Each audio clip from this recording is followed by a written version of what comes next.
গর্ভাবস্থার 9 নম্বর মাসে প্রায় প্রত্যেকটা গর্ভবতী মায়ের ক্ষেত্রে ডেলিভারি নিয়ে এক ধরনের টেনশন দেখা যায়। এই সময় সামান্য পেটে ব্যথা বা যে কোনো ধরনের লক্ষণ দেখলে ডেলিভারি হতে চলেছে এমনটা কিন্তু অনুমান করে থাকে। অনেকে তো আবার ডাক্তারবাবুর কাছে চলে যান, সেখানে গিয়ে জানতে পারেন যে এটা কোনো ডেলিভারির লক্ষণ না, সেক্ষেত্রে স্বাভাবিকভাবে আবার বাড়িতে ফিরে আসে। তো এই সময় বিশেষত ডেলিভারির আগে কি কি লক্ষণ দেখা যায় বা প্রসবের ব্যথা কিভাবে চিনবেন সেই বিষয়টা কিন্তু জানা খুবই গুরুত্বপূর্ণ। তো চলুন আজকে ভিডিওতে এই বিষয়ে আলোচনা করব। বিশেষত 5টি প্রধান লক্ষণের কথা আলোচনা করব, যেটি দেখে আপনি নিজেই বুঝতে পারবেন যে আপনার জ্বরের মুখটি খুলতে শুরু করেছে। তাছাড়াও এই সময় মাঝে মধ্যে এক ধরনের পেটে ব্যথা কিন্তু প্রায় প্রত্যেকের ক্ষেত্রে দেখা যায়। তার জন্য স্বাভাবিকভাবে আসল প্রসব ব্যথা কোনটা, নকল প্রসব ব্যথা কোনটা, এটা কিন্তু অনেকে বুঝতে পারে না।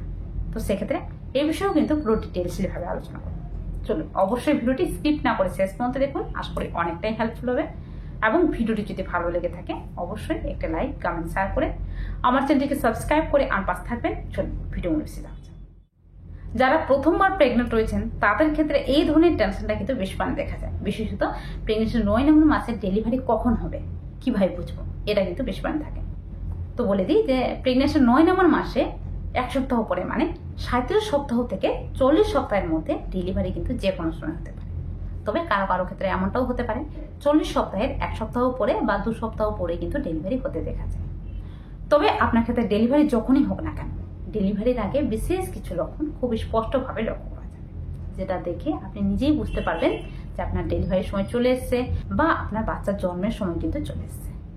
তো এই সময় যেটা হয়ে থাকে যে মাঝে মধ্যে এক ধরনের পেটে ব্যথা দেখা যায়, যার জন্য কিন্তু অনেকে বুঝতে পারেন না যেটা আসল প্রসব ব্যথা নাকি নকল প্রসব ব্যথা। তো বলে দিই, দেখুন আসল প্রসব ব্যথা এবং নকল প্রসব ব্যথার মধ্যে কিন্তু একটা বিশেষ ধরনের পার্থক্য রয়েছে, যে পার্থক্যটা জানা কিন্তু খুবই গুরুত্বপূর্ণ। বিশেষত যারা প্রথমবার প্রেগনেন্ট রয়েছেন তারা কিন্তু এই বিষয়টা বুঝতে পারে না, যার কারণে কিন্তু প্রেগনেন্সি 9 নম্বর মাসে বারে বারে ডাক্তারবাবুর কাছে যেতে হচ্ছে। তো অবশ্যই মন দিয়ে শুনুন, আশা করি বুঝতে পারবেন। দেখুন নকল প্রসব ব্যথাকে কিন্তু ব্রাক্সটন হিক্স কন্ট্রাকশন বলা হয় থাকে। আর এই ব্রাক্সটন হিক্স কন্ট্রাকশন স্বাভাবিকভাবে প্রেগনেন্সির যে কোনো সময় দেখা দিতে পারে, মানে প্রেগনেন্সির 4 থেকে 5 নম্বর মাসেও দেখা দিতে পারে, আবার অনেকের ক্ষেত্রে 7 থেকে 8 নম্বর মাসেও দেখা দিতে পারে। তবে বিশেষত প্রেগনেন্সির 8 থেকে 9 নম্বর মাসে এর পরিমাণটা কিন্তু একটু বেশি দেখা যায়, কারণ এই সময় ডেলিভারির সময় কাছে আসে।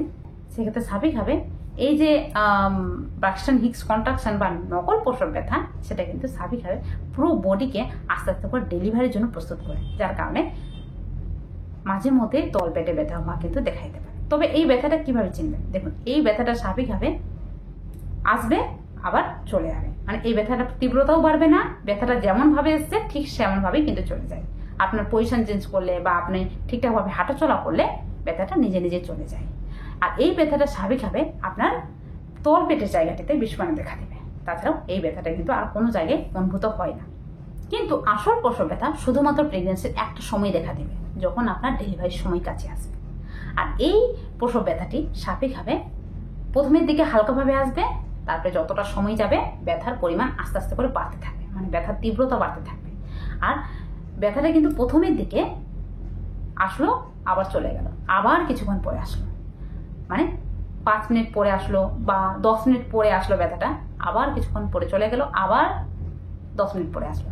তারপর যতটা সময় যাবে 5 মিনিট পরে, 2 মিনিট পরে, 1 মিনিট পরে, এভাবে পরে পরে কিন্তু ব্যথা আসতে থাকবে, মানে সময়ের ডিউরেশন কিন্তু কমতে থাকবে। যেখানে 1 ঘন্টার মধ্যে 2 থেকে 3 বার ব্যথা আসলো, সেখানে কিন্তু 1 ঘন্টার মধ্যে 3 থেকে 4 বার, আবার যতটা সময় যাবে 4 থেকে 5 বার, 5 থেকে 6 বার, এভাবে করে কিন্তু ব্যথার ডিউরেশন কমতে থাকবে, ব্যথার ইন্টেন্সিটি কিন্তু বাড়তে থাকবে। তারপরে এই ব্যথাটি কোথায় হয়ে থাকে, দেখুন এই ব্যথাটি স্বাভাবিকভাবে আপনার পুরো পেলভিক এরিয়া জুড়ে, মানে আপনার কোমর থেকে তলপেটের দিকে আসবে এবং ব্যথাটা নিচের দিকে গড়িয়ে যাবে, আবার কিছুক্ষণ পরে ব্যথাটা আসবে, ঠিক একই রকম ভাবে ব্যথাটা কিন্তু আসতে থাকবে। এই ব্যথাটি স্বাভাবিকভাবে আপনার পজিশন চেঞ্জ করলে বা জল খেলে কোনো মতোই ঠিক হবে না, ব্যথার পরিমাণ বরং বাড়তে থাকবে। সেক্ষেত্রে স্বাভাবিকভাবে এই ব্যথাটা দেখে আপনি বুঝতে পারবেন যে আপনার ডেলিভারির ব্যথা উঠে গেছে বা প্রসবের সময় চলে এসেছে। এবারে এই সময় যেটা হয়ে থাকে যে আপনার প্রসবের সময় যেহেতু চলে এসেছে, সেক্ষেত্রে স্বাভাবিকভাবে আপনার যে জরায়ুর মুখটি রয়েছে বা বাচ্চাদানির যে মুখটি রয়েছে সেটি কিন্তু খুলতে শুরু করে। সেক্ষেত্রে এই সময় বিশেষ কিছু লক্ষণ খুবই স্পষ্টভাবে লক্ষ্য করা যায়, যে লক্ষণটা দেখে আপনি বুঝতে পারবেন যে এবারে কিন্তু বাচ্চার জন্ম হতে চলেছে। দেখুন এই বিষয়ে প্রথমত যেটা বলবো সেটা হলো আপনার পেটের আকারের বিশেষ পরিবর্তন লক্ষ্য করা যাবে। সেটা কি?